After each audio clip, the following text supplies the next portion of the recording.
Bharat Ratna doctor Babasaheb Ambedkar, Bharat Ratna doctor Babasaheb Ambedkar.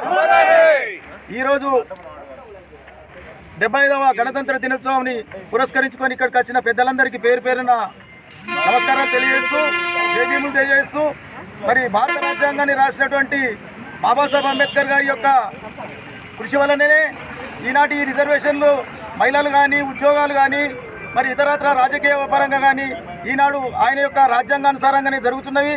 మరి కొన్ని అందుబాటులో లేకుండా పెత్తందారితనము మరి కొన్ని రాష్ట్రాల్లో ఇంతవరకు జరుగుతున్నది. దళితుల పట్ల అణిచివేతకు గురవుతున్నటువంటి సందర్భాన్ని మరి బాబాసాహెబ్ అంబేద్కర్ గారి విధానాన్ని అనుసరించి మరి ఐక్యతతో ఉండి మరి దళితుల ఐక్యత వర్ధిల్లాలని మనం పేరున మనం అంటాము. ఎస్సీ, ఎస్టీ, బీసీ మైనార్టీల ఐక్యత వర్ధిల్లాలని పేరుకే చెప్పుకుంటున్నాం తప్ప అది ఎక్కడ ఐక్యత ఉన్నటువంటి సంఘటనలు ఇంతవరకు కనబడటం లేదు. దయచేసి ఇకనైనా కానీ అందరు ఐక్యత ఉంటేనే మనకు ఉన్నటువంటి హక్కులను మనము కొనసాగించుకొని మనము పొందుతామన్నటువంటి సిస్టమ్ ముందుకు వస్తుంది. దయచేసి పేదరిక వర్గంలో ఉన్నటువంటి వారిని మనం ఆదరించి మరి ధనిక వర్గం ఉన్నటువంటి వారిని వారికి హెచ్చరికలు చేస్తూ మరి అందరినీ ఒక సమానత్వంగా చూడాల్సిన బాధ్యత మన రాజకీయ నాయకులపైన ఉంది.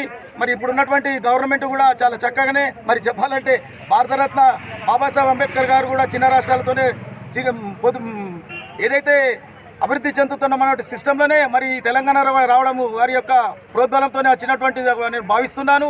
మరి ఈ యొక్క కార్యక్రమానికి వచ్చేసినటువంటి అందరికీ పేరు పేరున